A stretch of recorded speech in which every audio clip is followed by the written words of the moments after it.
प्रिय दर्शकों, एक बार फिर से आप सभी का स्वागत है हमारे इस YouTube चैनल में, जहां कहानियां केवल सुनाई नहीं जाती बल्कि सोच को झकझोरती हैं, चेतावनी देती हैं और जीवन की सच्चाइयों से रूबरू कराती हैं। प्रिय दर्शकों, आज की ये कथा उन लोगों के लिए है जो सोचते हैं कि धन, वैभव और सुंदरता हर समस्या का समाधान है। लेकिन सच्चाई ये है कि जहां सुंदरता होती है वहां परीक्षा भी होती है, और जहां विश्वास होता है वहीं सबसे बड़ा धोखा जन्म लेता है। प्रिय दर्शकों, एक समृद्ध और बड़े नगर में एक अत्यंत धनवान धनराज सेठ रहा करता था। पूरे नगर में उसका घर सबसे आलीशान माना जाता था। ऊंचे महल जैसे द्वार, चमकती दीवारें और हर सुख सुविधा से भरा हुआ जीवन। धनराज सेठ की पत्नी सुशीला देवी रूप और सौंदर्य की प्रतिमूर्ति थीं। कहा जाता था कि पूरे नगर में कोई भी स्त्री उसके सौंदर्य के सामने टिक नहीं सकती थी। जहां वो जाती, नजरें अपने आप उसकी ओर खिंच जातीं। प्रिय दर्शकों, धनराज सेठ का घर केवल धन से ही नहीं बल्कि एक अनोखे रिश्ते से भी जुड़ा हुआ था। उसके घर के पास ही एक विशाल वट वृक्ष था, और उसी वट वृक्ष पर एक बूढ़ा और अनुभवी कबूतर निवास करता था। वो कोई साधारण कबूतर नहीं था। उसकी आंखों में वर्षों का अनुभव और उसकी बातों में गहरा जीवन ज्ञान छिपा था। धनराज सेठ और उसकी पत्नी उस कबूतर का बहुत सम्मान करते थे। हर दिन उसे दाना पानी देते और एक परिवार के सदस्य की तरह उसका ध्यान रखते थे। समय के साथ वो कबूतर धनराज सेठ के घर का मूक संरक्षक बन चुका था। प्रिय दर्शकों, धनराज सेठ के घर में अनेक पुरुष नौकर चाकर थे और धनराज सेठ का व्यापार दूर दूर तक फैला हुआ था।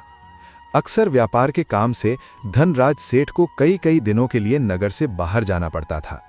लेकिन प्रिय दर्शकों, उस दिन उस वट वृक्ष पर बैठे बूढ़े कबूतर ने कुछ ऐसा कहा जिसने धनराज सेठ के मन में हलचल मचा दी।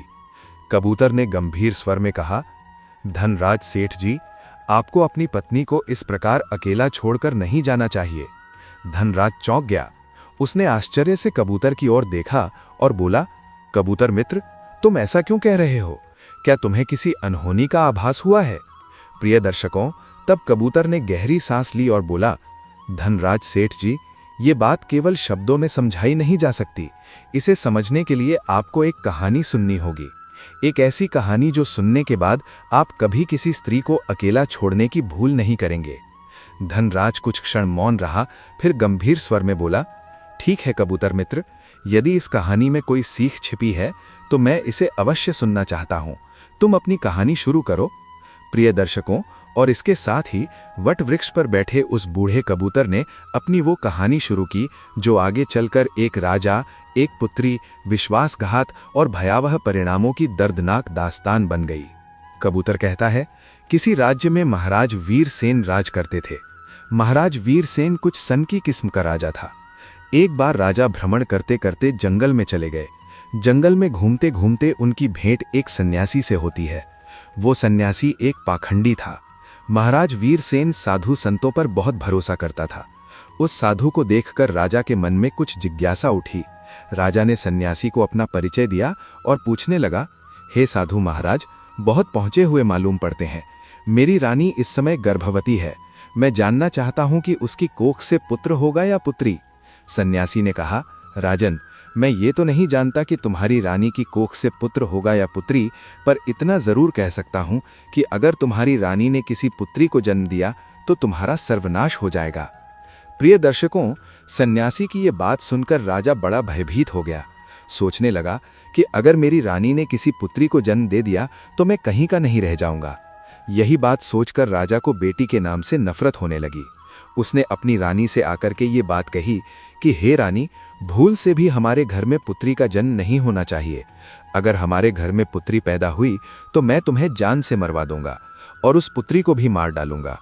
कबूतर आगे कहता है कि सेठ धनराज राजा की ये बात सुनकर रानी डर गई।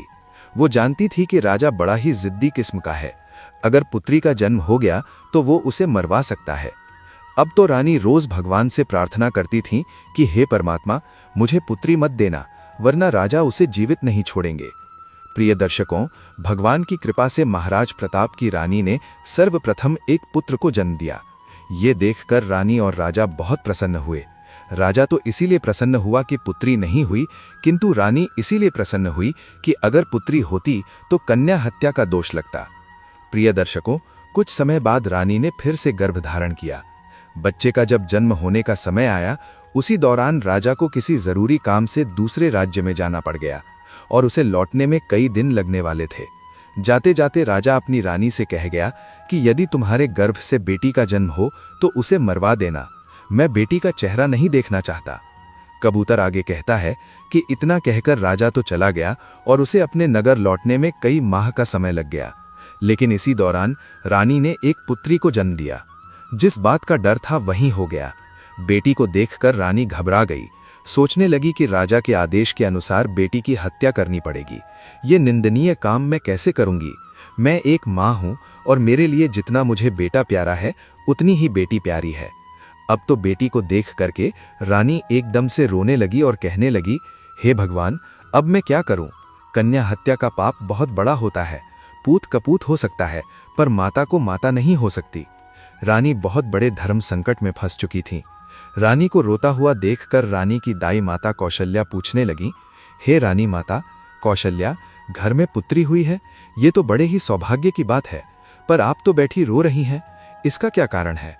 प्रिय दर्शकों, रानी बोली, हे दाई माता कौशल्या, वास्तव में जो नहीं होना चाहिए था वही हो गया। तब रानी ने दाई माता कौशल्या से पूरी बात बताई कि हमारे महाराज ने इस कन्या को मारने का आदेश दिया है। अब आप ही बताइए कि मैं इस अबोध बच्ची की जान कैसे ले लूं? तब दाई माता कौशल्या ने रानी से कहा, हे रानी माता, तुम चिंता मत करो, तुम राजा से कह देना कि मैंने बेटी को मरवा दिया है। मैं तुम्हारी बेटी को सबके सामने मारने के लिए ले जाती हूँ, लेकिन मैं इसे मारूंगी नहीं बल्कि इसे पाल लूंगी। अगर कोई पूछेगा तो मैं कह दूंगी कि ये बच्ची मेरी भतीजी है। इससे इस बच्ची की जान भी बच जाएगी और राजा की नजरों से दूर भी हो जाएगी। इसके पालन पोषण को लेकर तो निश्चिंत रहो, मैं इसे अपनी बेटी की तरह पालूंगी। अब तो ये सुनकर रानी को बड़ी खुशी हुई। सोचने लगी कि ये बेटी भले ही मुझे देखने को न मिले, लेकिन कम से कम वो जीवित तो बनी रहेंगी।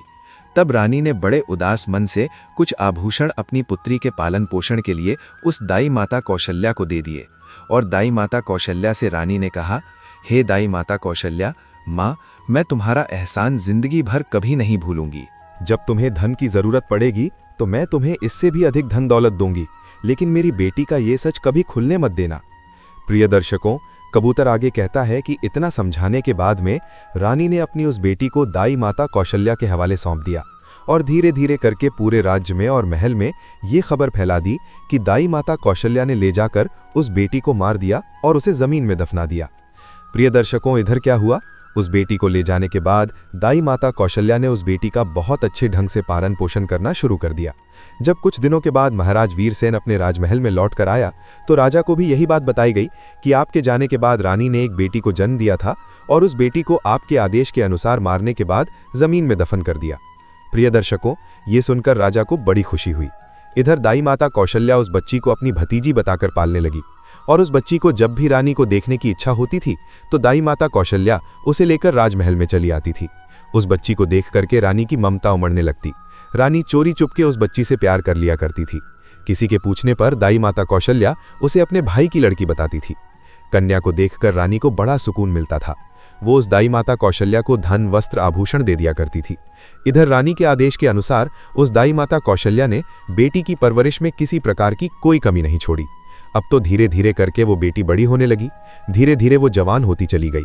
राजमहल में उसका पालन पोषण नहीं हुआ था, एक गरीब दाई माता कौशल्या के घर में हुआ था, पर फिर भी वो एक सुंदर राजकुमारी की तरह दिखती थी। धीरे धीरे वो सुंदर यौवन से संपन्न हो गई। जब वो जवान हो गई तो दाई माता कौशल्या ने उसे राजमहल ले जाना बंद कर दिया। वो पूरे दिन दाई माता कौशल्या के घर में ही रहती थी। प्रिय दर्शकों, आगे कबूतर कहता है कि एक दिन महाराज वीरसेन अपने नगर का भ्रमण कर रहा था। जब उसकी सवारी उस दाई माता कौशल्या के घर के सामने से होकर निकली तो वो कन्या अपने घर की छत पर खड़ी होकर स्नान करने के बाद अपने केशों को सखा रही थी। रूपवती तो वो थी ही, उस समय तो और भी ज्यादा सुंदर प्रतीत हो रही थी। हाथी पर बैठे महाराज वीरसेन की अचानक उस कन्या पर नजर चली गई। उस कन्या को देखकर राजा को बिजली जैसा झटका लगा, क्योंकि वो नवयुवती थी। उसकी सुंदरता पर मोहित हो गया। राजा ने उसी समय अपने मंत्री कपटेश से पूछा कि मंत्री कपटेश, ये राजकुमारी जैसी दिखने वाली कन्या कौन है? मुझे तो उसके रूप ने घायल कर दिया है। अतिशीघ्र इसका पता लगाओ। मंत्री कपटेश ने तुरंत पता लगाकर राजा को बताया, महाराज, ये कन्या एक बूढ़ी औरत की भतीजी है। प्रिय दर्शकों, रात भर राजा को नींद नहीं आई। बार बार उसी लड़की का चेहरा राजा की आंखों के सामने आ जाता था। सवेरा होते ही राजा ने मंत्री कपटेश से कहा, मंत्री कपटेश, वो लड़की बहुत सुंदर है। उसने मेरी रातों की नींद उड़ा दी। उसकी मूरत मुझे बार बार परेशान करती है। उसके बिना तो अब मैं रह नहीं पाऊंगा। एक काम करो, कुछ लोगों को साथ ले जाकर आप उस बूढ़ी औरत के घर जाइए और साथ मेरे विवाह की बात कीजिए। प्रिय दर्शकों, वो उसी दिन राजा के कहने पर राजा का मंत्री कपटेश अपने कुछ सैनिकों को साथ लेकर उस लड़की का हाथ मांगने उस बूढ़ी औरत के घर जाता है और सारी बात उस दाई माता कौशल्या को बताता है कि हमारे राजा साहब आपकी बेटी से विवाह करना चाहते हैं।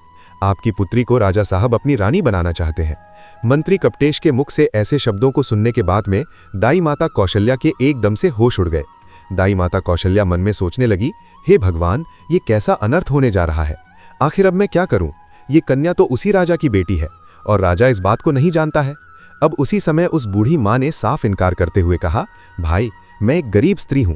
मेरी भतीजी राजा साहब के लायक नहीं है, इसलिए आप दोबारा इस रिश्ते को लेकर कभी मेरे घर मत आना। मंत्री कपटेश ने कहा, हे मां, तुम कैसी मूर्ख स्त्री हो। राजा के साथ अपनी बेटी का विवाह करने से इनकार कर रही हो। तुझे तो अपना भाग्य समझना चाहिए कि राजा स्वयं तेरी बेटी से विवाह करने का इच्छुक है। मंत्री कपटेश के बार बार कहने पर भी उस बूढ़ी औरत ने राजा के साथ बेटी का विवाह करने से इनकार कर दिया। हार कर मंत्री कपटेश वापस चला गया और राजा को सारी बात बताई कि वो बुढ़िया आपके साथ अपनी बेटी का विवाह करने से इनकार कर रही है। प्रिय दर्शकों, कबूतर आगे कहता है कि धनराज सेठ जी, इस बार राजा ने और कुछ लोगों को बुढ़िया के घर पर भेजा और उनके द्वारा हजारों तरह के लालच दिए। उसे डराया, धमकाया भी, परंतु वो बूढ़ी औरत इस प्रस्ताव के लिए राजी नहीं हुई। बुढ़िया का हठ देखकर राजा एकदम से गुस्से से भर गया। राजा ने उसी समय तुरंत ही हुक्म दे दिया कि उस बूढ़ी औरत को पकड़कर हमारे दरबार में लेकर जल्दी से जल्दी आओ। तब राजा का आदेश पाने के बाद में राजा के सिपाही तुरंत ही दौड़े दौड़े गए और उस बूढ़ी औरत को बंदी बनाकर ले आए। बंदी बनाने के बाद दरबार में लाकर उस बूढ़ी औरत की खूब पिटाई की। सैनिकों की मार को वो स्त्री बर्दाश्त नहीं कर पाई। कोड़ों की मार पड़ते ही बूढ़ी औरत राजा के सम्मुख एकदम से चीख कर गिर पड़ी और उसने सारी सच्चाई बता दी कि हे महाराज, वो लड़की कोई और नहीं बल्कि आपकी ही सगी बेटी है। आपकी रानी ने जब मुझे उस बेटी को मारने के लिए दिया तो मैंने उस बेटी को मारना ठीक नहीं समझा। मारने की बजाय मैंने उसे अपने घर में रखकर अपने भाई की बेटी बताकर उसे पालना उचित समझा। मैंने ही आपकी बेटी को पाल पोस कर इतना बड़ा कर दिया है। यदि आप अपनी ही बेटी से विवाह करेंगे तो ये बहुत बड़े पाप की बात हो जाएगी। प्रिय दर्शकों, दाई की बात सुनकर राजा चकित रह गया। उसने अपना माथा पीटा और सोचने लगा, हे भगवान, मैं ये कितना बड़ा पाप करने जा रहा था। तूने मुझे इतने बड़े पाप में पड़ने से बचा लिया। अब तो महाराज वीरसेन को और ज्यादा गुस्सा आने लगा। उसने तुरंत ही अपने बेटे को हुक्म दिया कि बेटा, अपनी बहन को जंगल में ले जाकर इसका सर काट देना और इसे वहीं दफना देना। प्रमाण के लिए तुम इसकी दोनों आंखें निकालकर मुझे लाकर दिखाना। प्रिय दर्शकों, उस राजा का एक बेटा था जो उस लड़की से बड़ा था। अब वो भी जवान हो चुका था। अपने पिता की ऐसी बातों को सुनने के बाद में युवराज धर्मवीर जो था वो एकदम से परेशान हो गया। सोचने लगा, पिताजी ने मुझे बहुत ही पाप का कार्य सौंपा है। इतने वर्षों के बाद तो मुझे मेरी बहन मिली है और उसे मैं अपने ही हाथों से मार डालूं। भगवान कभी मुझे क्षमा नहीं करेंगे। हे भगवान, ये पाप मुझसे ना कराओ। अब तो युवराज धर्मवीर सोच सोचकर बड़ा दुखी होने लगा। मन में सोचने लगा कि किस प्रकार अपने हाथों से अपनी बहन का कत्ल करूंगा, किस तरह मैं अपनी बहन की आंखें निकालूंगा। यदि मैं बहन के कत्ल करने से मना करता हूं तो राजा बहुत जिद्दी है। वो मुझसे नहीं तो किसी और से मेरी बहन को मरवा ही देगा। प्रिय दर्शकों, अब तो मजबूर होकर के युवराज धर्मवीर अपनी बहन को जंगल की ओर चलने लगा, क्योंकि उसे जाना ही था। उसके पिता का जो आदेश था। बहन को जंगल में ले जाते समय अब तो भाई का प्यार बहन के लिए उमड़ पड़ा और कहने लगा, हे बहन, किसी भी सूरत में मैं तुम्हारा कत्ल नहीं करूंगा। मैं तुम्हें यहीं जंगल में छोड़ देता हूं। अब आगे तुम्हारी किस्मत रही कि वो तुम्हारे साथ क्या करती है। तब बहन ने जवाब दिया, भैया, तुम मुझे मार दो और मारकर मेरी आंखें निकालकर पिताश्री को ले जाकर दिखा दो, और यदि तू मेरी आंखें निकाल करके नहीं ले जाएगा तो हमारा पिता तुझे भी मार देगा। प्रिय दर्शकों, उस समय वे दोनों भाई बहन एक दूसरे से लिपटकर बहुत रो रहे थे। उनके ऊपर दुखों का पहाड़ टूट पड़ा था। उन्हें कुछ समझ में नहीं आ रहा था कि वे क्या करें। अंत में युवराज धर्मवीर इस नतीजे पर पहुंचा। उसने निश्चय कर लिया कि वो अपनी बहन को नहीं मारेगा। उसने अपनी बहन को समझाया कि बहन, मैं तुम्हें इस जंगल में छोड़ जा रहा हूं। आगे भगवान मालिक है कि वो तुम्हारे साथ क्या करेगा। मैं कोई ना कोई बहाना पिताजी के सामने बना दूंगा। इतना कहकर के उसने अपनी बहन को वहीं जंगल में छोड़ दिया और आगे के लिए चल पड़ा। आगे जाकर उसे जंगल में एक हिरन दिखाई दिया। उसने तुरंत उस हिरन का वध किया और उसकी दोनों आंखें निकाल लीं। उसके बाद वो अपने पिता के समक्ष पहुंचा और वही हिरन की दोनों आंखें दिखाते हुए कहा, पिताजी, मैंने बहन को मारकर एक कुएं में फेंक दिया है। वे आंखें देख करके राजा को भी भरोसा हो गया कि वास्तव में मेरे पुत्र ने उस लड़की को मार दिया है। सुनकर राजा बड़ा प्रसन्न हुआ। इधर रानी ने अपने बेटे को अपने पास बुलाया और पूछा, बेटा, क्या तू सच में अपनी बहन को मारकर आया है? तब युवराज धर्मवीर कहता है, हेमा, मैं तुमसे झूठ नहीं बोलूंगा। मैंने अपनी बहन को नहीं मारा, बल्कि मैं उसे जंगल में छोड़कर चला आया हूं। ये सुनकर रानी को बड़ा सुकून मिला। वो भगवान से प्रार्थना करने लगी, हे भगवान, तुम्हारा बहुत बहुत धन्यवाद जो तुमने मेरे बेटे को सद्बुद्धि दी। मेरी बेटी जंगल में अकेली भटक रही होगी, तुम उसकी रक्षा करना और उसे ऐसी जगह पर लगा देना कि उसके जीवन की नैया पार हो जाए। जब उसे जन्म दिया है तो वो अपना पूरा जीवन जीकर ही मृत्यु को प्राप्त हो। प्रिय दर्शकों, इधर राजकुमारी सुलोचना जंगल में पत्ते फूल खाकर धीरे धीरे करके अपना गुजारा करने लगी। पेड़, पत्थर और कटीली झाड़ियों के बीच घूमते घूमते उसके वस्त्र बिल्कुल फट चुके थे। वो अर्धनग्न अवस्था में उसी जंगल में भटक रही थी। कई दिन उसे जंगल में बीत चुके थे। एक दिन ऐसा भी आ गया कि उसके शरीर पर कोई भी वस्त्र नहीं बचा। वो वृक्षों से फल फूल खाकर अपना दिन गुजारती थी और घनी झाड़ियों के बीच छिपकर सो जाती थी। एक दिन उसी जंगल में एक दूसरे राज्य का राजा चंद्रकेतु शिकार खेलने के लिए आया। इधर राजकुमारी वृक्षों से फल तोड़कर खा रही थी। जैसे ही उसके कानों में घोड़े की आवाज पहुंची तो राजकुमारी घनी झाड़ियों के बीच छिपकर बैठ गई। संयोग से राजा उसी वृक्ष के नीचे आकर विश्राम करने के लिए बैठ गया। अचानक राजा की नजर उन झाड़ियों के बीच गई। उसने देखा कि झाड़ियों के बीच कोई बैठा है। किसी मनुष्य की आकृति नजर आ रही थी। राजा ने फौरन आवाज लगाई, तुम कौन हो और इन झाड़ियों के बीच में क्या कर रहे हो? तुम जो भी हो, फौरन बाहर निकल कर आओ। मैं तुम्हें विश्वास दिलाता हूं, मैं तुम्हें कोई हानि नहीं पहुंचाऊंगा। राजा की बात सुनकर झाड़ियों के बीच से राजकुमारी ने आवाज दी, हे रागीर, मैं एक दुखी लाचार स्त्री हूं। मेरे बदन पर वस्त्र नहीं है, मैं निर्वस्त्र हूं। यदि तुम कोई वस्त्र मुझे दे दो तो मैं उसे पहनकर बाहर आ जाऊंगी। प्रिय दर्शकों, किसी स्त्री की आवाज सुनकर राजा आश्चर्यचकित था कि इस जंगल के बीच में भला ये स्त्री क्या कर रही है। जरूर किसी दुख की मारी होगी।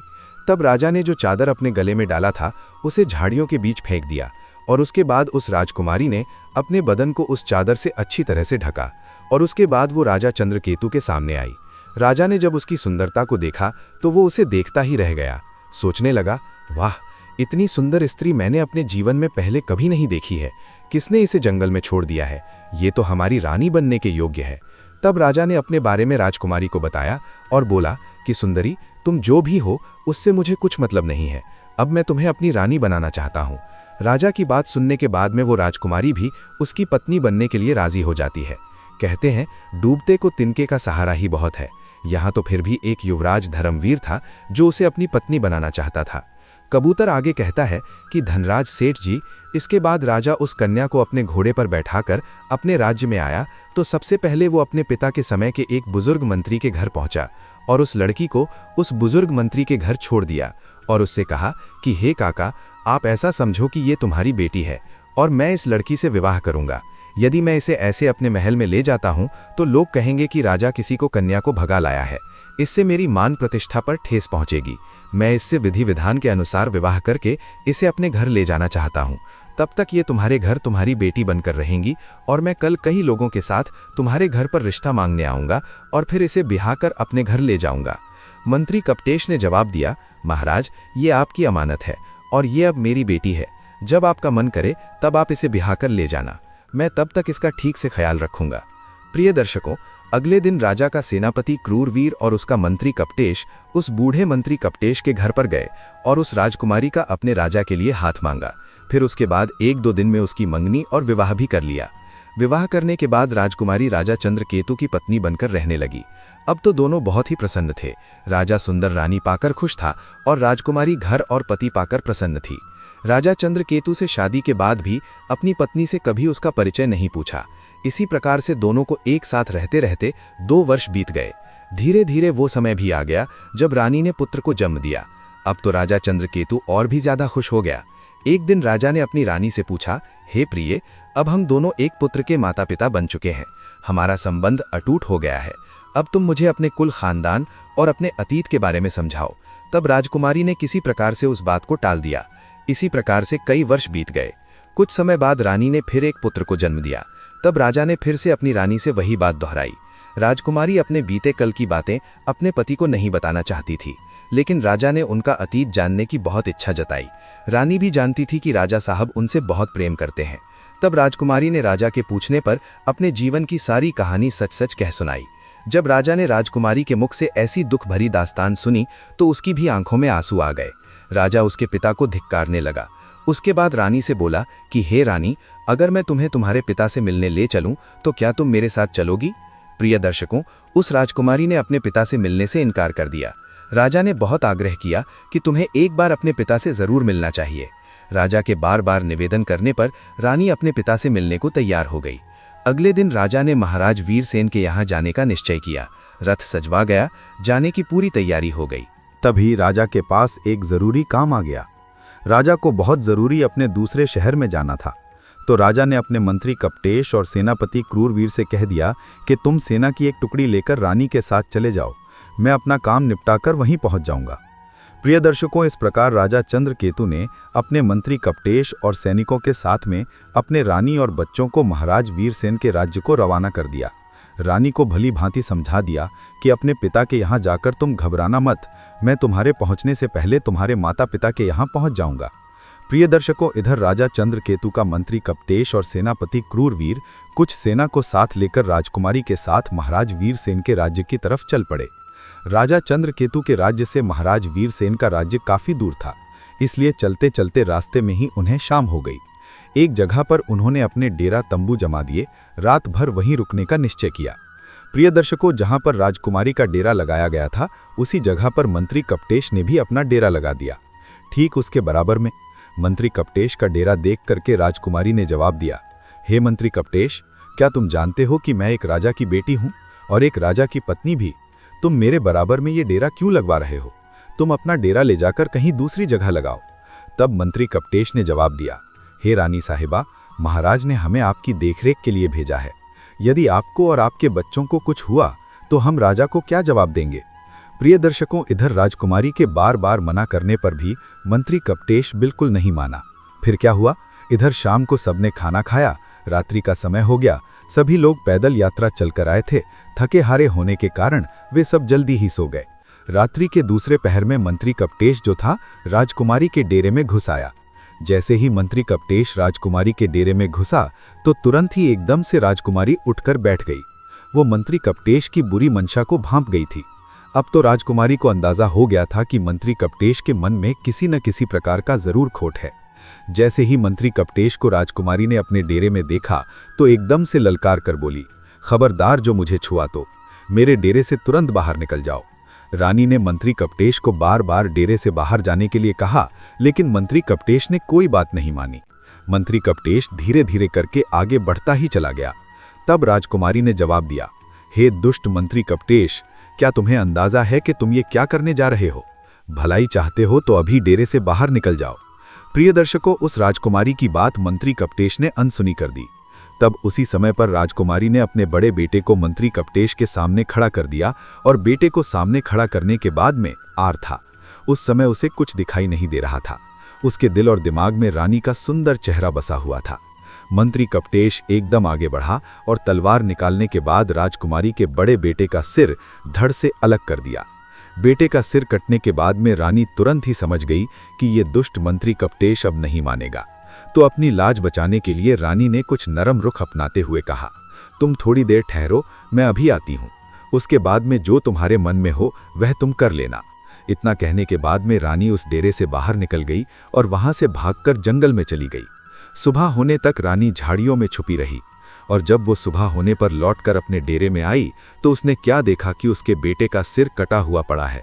अपने बेटे की लाश देखने के बाद में अब तो रानी की हालत और भी ज्यादा खराब हो गई, लेकिन वो कर भी क्या सकती थी।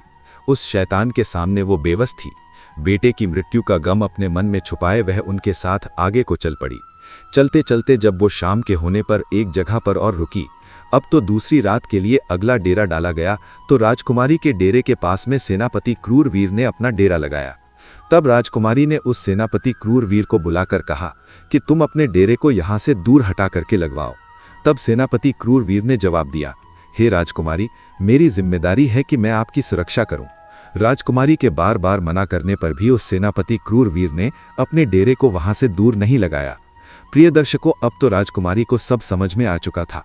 इस चिंता को लेकर राजकुमारी पूरी रात सोई नहीं। जैसे ही आधी रात होती है, तब उसी समय पर सेनापति क्रूरवीर के दिमाग में वासना का शैतान घुस जाता है। वह राजकुमारी के डेरे में रात्रि के समय में प्रवेश कर गया।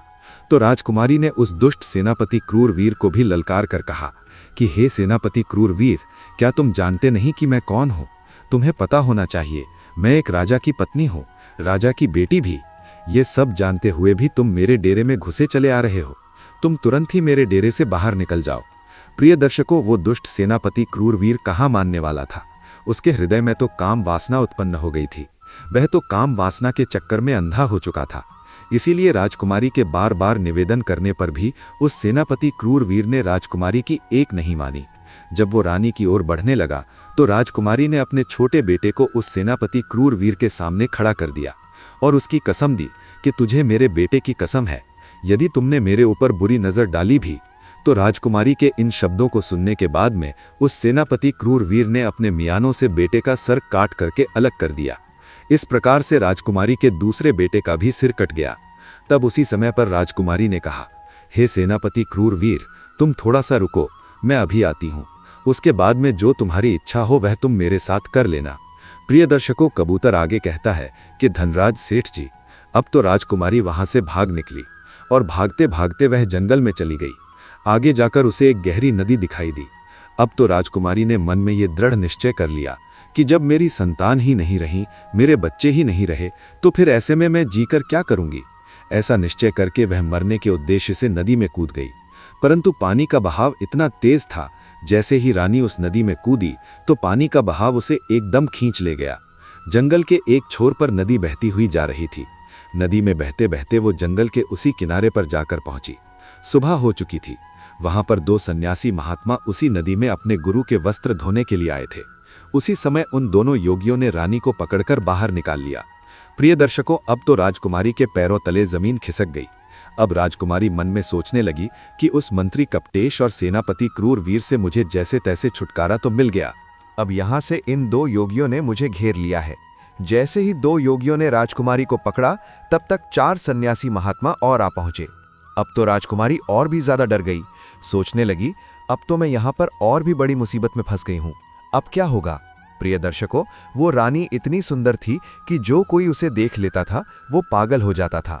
अब तो वो महात्मा आपस में लड़ने लगे, एक दूसरे के साथ धक्का मुक्की करने लगे, एक दूसरे को धक्का देकर कहने लगे, ये राजकुमारी मेरी है, ये मेरी है। आखिर अंत में संत महात्माओं ने ये सोचा कि ऐसे तो हम 6 में कोई फैसला नहीं हो पाएगा। हम अपने गुरुजी के पास में इस राजकुमारी को लेकर चलते हैं, वही हमारा फैसला करेंगे। प्रिय दर्शकों, अपने गुरुजी के पास पहुंचने के बाद में उन योगियों ने राजकुमारी को देखते हुए अपनी इच्छा जाहिर की। अपने शिष्यों को एक स्त्री के पीछे आपस में लड़ते देखा तो गुरु समझाने लगे। प्रिय दर्शकों, जो योगियों के जो गुरु थे महर्षि तपोनिधि, वो बड़े ही विद्वान और तपस्वी संत थे। गुरुजी ने उस औरत को देखते ही समझ लिया कि ये स्त्री जो है ये कोई राजघराने से है। फिर उन्होंने शिष्यों को समझाया कि हे शिष्यों, तुम 6 भाई हो और तुम्हारी कोई बहन नहीं है। तुम एक काम करो, इसे अपनी बहन के रूप में स्वीकार कर लो। यदि ये तुम्हारी बहन बनकर तुम्हारे आश्रम पर रहेंगी तो एक ना एक दिन तुम्हारी जिंदगी बदल जाएगी। इस प्रकार गुरु के समझाने पर उनके समझ में आ गया और उन्होंने रानी को अपनी बहन बना लिया। प्रिय दर्शकों, वो साधु उसके ही पिता महाराज वीरसेन के राज्य में रहते थे।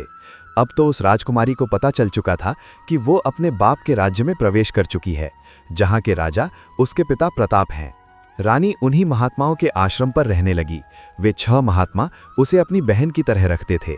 प्रिय दर्शकों, कबूतर आगे कहता है कि हे धनराज सेठ जी, उधर राजा चंद्रकेतु अपने मंत्री कपटेश और सेनापति क्रूरवीर और सेना से आकर मिला तो उसने अपनी पत्नी और बच्चों को वहां पर नहीं देखा। आकर के राजा ने सेनापति क्रूरवीर और मंत्री कपटेश से अपनी पत्नी और बच्चों के बारे में पूछा तो मंत्री कपटेश और सेनापति क्रूरवीर एक साथ एक स्वर में मिलकर बोलने लगे, हे महाराज, मुझे क्षमा करना, आपकी रानी रानी नहीं थी, वो तो एक डायन थी। अब आपके दोनों पुत्रों को मारने के बाद में वो रानी यहाँ से भाग गई। उन्होंने इस प्रकार से कहा कि राजा चंद्रकेतु को विश्वास हो गया। सोचा कि अगर कोई झूठ बोलेगा तो एक बोलेगा, दूसरा क्यों बोलेगा। तो राजा चंद्रकेतु ने हुक्म दिया कि अब तो हम उसके पिता महाराज वीरसेन के पास जरूर जाएंगे। अतिशीघ्र सब लोग महाराज वीरसेन के पास चलिए। उधर तो राजा चंद्रभान अपने सेनापति क्रूरवीर और मंत्री कपटेश के साथ अपनी पत्नी के पिता के पास जाता है। इधर राजकुमारी ने अपने 6 भाइयों से कहा, जो उस समय योगी के रूप में थे, कि हे भाइयों, तुम सभी राजा के पास में जाओ और राजा से कहना कि हमारी बहन आपके दरबार में किस्सा सुनाना चाहती है। यदि राजा साहब किस्सा सुनना चाहो तो हम उन्हें दरबार में बुला कर लाएं। क्योंकि इधर राजकुमारी को पता था कि हमारे पिता को किस्सा सुनना बहुत अच्छा लगता है। अब तो 6 योगी भिक्षा के बहाने राजा तेज प्रताप के दरबार में पहुंच गए। उन्होंने राजकुमारी के द्वारा ही बात राजा के सम्मुख जाकर के रखी। योगियों की बात सुनने के बाद राजा ने तुरंत ही उन्हें इजाजत दे दी। प्रिय दर्शकों, अब तो किस्सा सुनाने के लिए अगले दिन योगी अपनी बहन को लेकर राज दरबार में पधारे। उस समय राजकुमारी योगियों के भेष में थी, इसलिए कोई पहचान नहीं पाया। जब उसने राज दरबार में किस्सा सुनाया तो सब लोग बड़े ध्यान से सुनने लगे। राजा को उस लड़की का किस्सा बहुत पसंद आया। अब तो राजा ने बहुत सारा इनाम दिया। सभी योगी बोले, महाराज, जब भी आपकी किस्सा सुनने की इच्छा होगी तो हम अपनी बहन को ले आया करेंगे। अब तो वो रोज अपने भाइयों के साथ राजा के दरबार में किस्सा सुनाने आया करती थी। इस प्रकार वो राजकुमारी रोज राजा को कहानी सुनाने के बाद में इनाम पाती तथा अपने योगी भाइयों के साथ वापस लौट जाती थी। अब तो धीरे धीरे उन सन्यासियों के दिन ही बदल गए। पहले वो योगी नगर नगर जाकर भिक्षा मांगते थे, अब तो उन्हें राजा से ही इतना धन प्राप्त हो जाता है कि कहीं मांगने की जरूरत नहीं पड़ती थी। प्रिय दर्शकों, अगली रात को राजकुमारी राजा को किस्सा सुनाने के लिए उनके राज दरबार में आई तो उसने अपने पति मंत्री कपटेश और सेनापति क्रूरवीर को वहीं बैठे हुए देखा। तब राजकुमारी ने सोचा, आज तो ये सभी यहाँ पर उपस्थित हैं तो किस्सा सुनाने में बहुत ज्यादा आनंद आएगा। तब राजकुमारी पर्दे की आड़ में अपनी जगह पर आकर बैठ गई और अपने पिता से कहने लगी, हे राजा साहब, आज मैं आपके लिए एक बहुत ही दर्द भरी कहानी और किस्सा लेकर आई हूँ। यदि कहानी को प्रारंभ करने से पहले किसी को कोई ज़रूरी काम है तो अभी दरबार से उठकर जा सकता है। किस्सा सुनाने के दौरान यदि कोई व्यक्ति बीच में से जाएगा तो मैं उसी समय अपना किस्सा सुनाना बंद कर दूंगी। तब राजा ने जवाब दिया, बेटी, तुम सुनाओ, तुम जैसा कहोगी हम वैसा ही करेंगे। किस्से के बीच में से कोई दरबार में से उठकर नहीं जाएगा। प्रिय दर्शकों, अब तो राजा और दरबार के सभी दरबारी किस्सा सुनने के लिए बैठ गए। उनमें उसका पति और वो विश्वासघाती मंत्री कपटेश और सेनापति क्रूरवीर भी था। अब तो राजकुमारी ने राजा के दरबार में अपना किस्सा शुरू कर दिया। कहने लगी, हे सभा के लोगों, इस किस्से को ध्यान से सुनना। राजकुमारी सुनाने लगी कि किसी देश में एक राजा रहता था जो बड़ा ही जालिम राजा था। उस राजा को अपनी पुत्री से बहुत ज्यादा नफरत थी।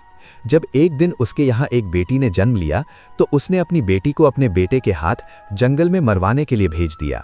राजा ने अपने बेटे को हुक्म दिया था कि उस बेटी को मारने के बाद उसकी आंखें निकाल लाना और वो आंखें निकालकर मुझे लाकर दिखाना। अब तो महाराज वीरसेन उसकी कहानी को सुनने के बाद में सोचने लगे, ये तो मेरा ही किस्सा है। खुश होकर के महाराज वीरसेन ने उन योगियों के पास में अपनी मोतियों की माला फेंकते हुए कहा, इस किस्से को अंत तक जरूर सुनाया जाए। प्रिय दर्शकों, अब तो राजा की आंखों में पानी भर आया, क्योंकि महाराज वीरसेन को अब तो अपनी करनी पर बहुत पश्चाताप होता था। फिर राजकुमारी आगे बताने लगी, हे महाराज, जब उसका भाई उसे मारने के लिए जंगल में ले गया तो उसके भाई ने उस राजकुमारी को, उस बहन को नहीं मारा और जंगल में अपनी बहन को छोड़कर वापस राजभवन के लिए लौट गया। अब ये जानकर के राजा थोड़ा प्रसन्न हुआ। राजा मन में सोचने लगा, शायद हो सकता है आज भी मेरी बेटी जिंदा हो। इधर वही राजकुमारी अपने किस्से को सुनाती हुई आगे बोली, जब उसका भाई उस लड़की को जंगल में छोड़ आया तब वो बेचारी भूखी प्यासी इधर उधर भटकने लगी। भूख लगने पर वृक्षों के पत्ते और फल फूल खा लिया करती थी। इसी तरह से वो अपने आप को जीवित रखती थी। इस प्रकार से जंगल में रहते रहते उस बेटी के तन पर एक भी वस्त्र साबुत नहीं बचा। तो कहीं से एक दिन घूमता हुआ घोड़े पर सवार एक आदमी आया। वो आदमी किसी देश का राजा था। उसकी नज़र जब उस लड़की पर पड़ी तो वो लड़की निर्वस्त्र थी। उस राजा ने लड़की को अपना बदन ढकने के लिए अपनी चादर दे दी और वहां से उसे अपने नगर बुला ले गया और बिना कुछ जाने राजा ने उस लड़की से विवाह कर लिया। प्रिय दर्शकों, रानी ऐसा किस्सा सुना रही थी। किस्से के बीच में अपनी कहानी को सुनकर राजा चंद्रकेतु समझ गया कि ये तो उसका ही किस्सा है। उसने भी खुश होकर के एक मोतियों की माला जोगियों के पास फेंक दी और बोला, ये किस्सा जारी रखा जाए और ये किस्सा अंत तक होना चाहिए। तब आगे राजकुमारी कहने लगी, अब तो वो लड़की किसी राजा की रानी बन चुकी थी। राजा की रानी बनने के बाद में उस लड़की की कोख से 2 बेटों ने जन्म लिया। एक दिन उसके पति ने अपनी पत्नी से उसके जीवन की पूरी घटना पूछी कि तुम कौन हो और उस जंगल में निर्वस्त्र क्यों भटक रही थी। तब उस लड़की ने अपने बाप की करतूतें अपने पति को बताईं। ये सुनकर उसका पति बड़ा दुखी हुआ। उसका पति दिल का बहुत अच्छा इंसान था। ये जानकर कि उसकी पत्नी का एक राजा पिता भी है, तो उसे उसके पिता से मिलाने के लिए उस राजा ने अगले दिन तैयारी की। लेकिन उसने एक गलती कर दी। उसने अपनी पत्नी और बेटों की सुरक्षा के लिए स्वयं न जाकर अपने मंत्री कपटेश और सेनापति क्रूरवीर को उसके साथ भेज दिया। और ये उसकी सबसे बड़ी भूल थी, क्योंकि कहते हैं चाहे कोई कितना ही सगा क्यों न हो, अपनी जवान स्त्री, जवान बहन, जवान बेटी को किसी दूसरे पर भरोसा करके उसके साथ भेजना नहीं चाहिए और ना ही उसके पास छोड़ना चाहिए, चाहे वो कितना ही वफादार और विश्वास पात्र हो। मगर जब वासना दिमाग पर हावी होती है तो सारे वफादारी, सारा विश्वास धरा रह जाता है। और स्त्री तो वैसे भी पुरुष के लिए आकर्षण का केंद्र होती है। अगर वो अकेली किसी अन्य पुरुष के साथ जाती है या ठहरती है तो उसके मन में काम रूपी विचार आ ही जाता है। भूल कर भी कभी अपनी बहन बेटी किसी अन्य के साथ नहीं छोड़ना चाहिए। खास करके तब तो और भी नहीं छोड़ना चाहिए जब कोई पुरुष जवान हो, सुंदर हो, अकेला हो। कहते हैं स्त्री, धन और विद्या ये जिसके पास रहती है उसी की हो जाती है। राजकुमारी इधर महाराज वीरसेन के दरबार में अपना किस्सा सुना रही थी। महाराज वीरसेन और राजा चंद्रकेतु उस किस्से को बड़े ध्यान से सुन रहे थे। राजकुमारी आगे कहती है कि उधर उस राजा ने अपनी पत्नी और बच्चों को मंत्री कपटेश और सेनापति क्रूरवीर के साथ भेज दिया। सफर ज्यादा लंबा था। चलते चलते जब रास्ते में सूर्यास्त हो गया तो उन्होंने वहीं रुकने का निश्चय किया। मंत्री कपटेश ने अपना डेरा रानी के डेरे के बराबर में लगवाया। रानी ने इसका बहुत विरोध किया, पर वो नहीं माना। तो वो रात्रि के समय में मंत्री कपटेश ने उस राजकुमारी के साथ में दुष्कर्म करने की सोची।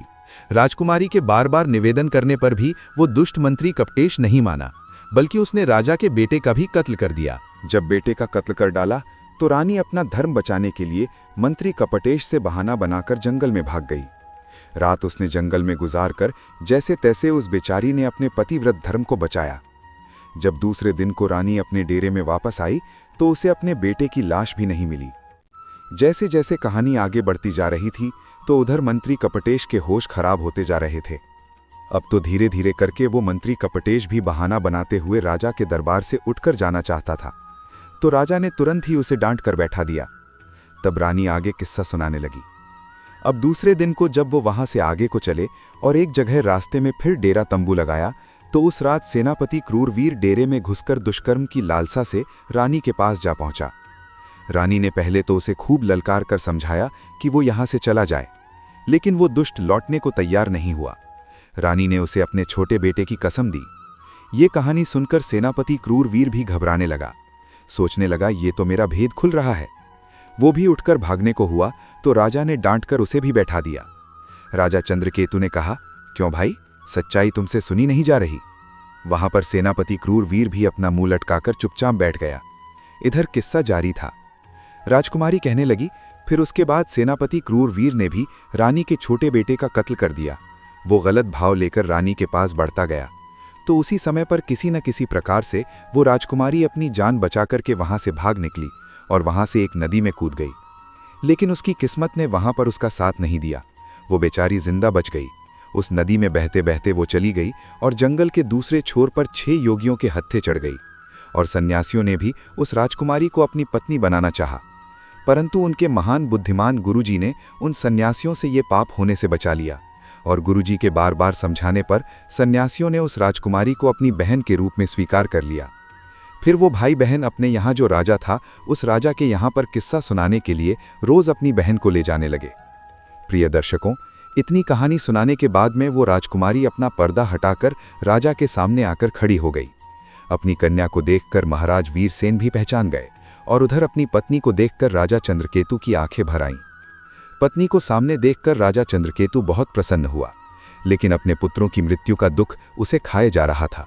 राजा चंद्रकेतु महाराज वीरसेन से आज्ञा मांगने लगा कि महाराज, मेरा मंत्री कपटेश और मेरा सेनापति क्रूरवीर मेरा ही शत्रु है, इसे मैं स्वयं दंड देना चाहता हूं। तब उसी तरह से राजा चंद्रभान ने उन दोनों के सर कलम कर दिए। पापियों को उनकी करनी का दंड मिल चुका था। इधर महाराज वीरसेन ने अपनी बेटी को सीने से लगा लिया और बार बार उससे अपने किए की क्षमा मांगने लगा। बेटी ने अपने पिता को क्षमा कर दिया। इस प्रकार से राजकुमारी अपने पति के साथ कुछ दिन तक अपने पिता के घर पर रही। फिर उसके बाद बड़ी हंसी खुशी के साथ उसके पिता ने अपनी बेटी की बड़ी धूमधाम से विदाई माता कौशल्या की। राजा चंद्रकेतु अपनी पत्नी को लेकर अपने नगर लौट आया और हंसी खुशी के साथ समय व्यतीत करने लगे। कुछ ही समय में रानी ने 2 बेटों को और जन्म दिया। अब तो उनकी खोई हुई खुशी सारी वापस आ चुकी थी। प्रिय दर्शकों, अगर भगवान किसी के पक्ष में होता है तो कोई भी उसका बाल बांका नहीं कर सकता। चाहे कोई कितना ही प्रयास कर ले, कोई उसे मार नहीं सकता। प्रिय दर्शकों, इस प्रकार अंततः सत्य की विजय हुई और पाप अपने ही बोझ तले दबकर नष्ट हो गया। जिस राजा ने अपने भय और अंधविश्वास में अपनी ही पुत्री को त्याग दिया था, आज वही राजा पश्चाताप की आग में जल रहा था। और जिस राजकुमारी को कभी जंगल में मरने के लिए छोड़ दिया गया था, वही आज धर्म, धैर्य और संयम की जीती जागती मिसाल बन चुकी थी। प्रिय दर्शकों, ये कहानी हमें केवल एक कथा नहीं सिखाती, बल्कि जीवन का वो कड़वा सत्य बताती है जिसे अक्सर लोग समझना नहीं चाहते। सीख ये है कि जिस पुरुष को अपनी पत्नी, बेटी या बहन पर भरोसा नहीं, वो वास्तव में अपने संस्कारों पर भरोसा नहीं करता। और ये भी सत्य है कि वासना जब विवेक पर हावी हो जाती है तो मंत्री हो या सेनापति, साधु हो या सेवक, कोई भी पाप से नहीं बच पाता। प्रिय दर्शकों, इसीलिए शास्त्र कहते हैं, स्त्री, धन और सम्मान जिसके पास होता है उसे सबसे अधिक सावधान रहने की आवश्यकता होती है। भगवान अगर किसी की रक्षा करने पर आ जाएं तो कोई भी शक्ति उसका बाल भी बांका नहीं कर सकती। और यदि मनुष्य अपने कर्मों में अंधा हो जाए तो राजमहल भी उसे नरक बनने से नहीं बचा सकता। प्रिय दर्शकों, यदि ये कहानी आपके हृदय को छू गई हो, आपको सोचने पर मजबूर कर गई हो, तो इसे केवल यहीं मत रोकिए। इस वीडियो को लाइक कीजिए ताकि ऐसी ज्ञानवर्धक कथाएं और लोगों तक पहुंच सकें। अपने विचार कमेंट में ज़रूर लिखिए कि आपको इस कहानी से क्या सीख मिली। और सबसे महत्वपूर्ण, यदि आपने अभी तक हमारे चैनल को सब्सक्राइब नहीं किया है तो अभी सब्सक्राइब कीजिए और बेल आइकन को दबाना ना भूलें ताकि आने वाली हर कहानी सबसे पहले आप तक पहुंचे। प्रिय दर्शकों, फिर मिलेंगे एक और सच्ची, एक और चौंकाने वाली और जीवन को दिशा देने वाली कथा के साथ। तब तक के लिए धन्यवाद। जय सनातन, जय सत्य।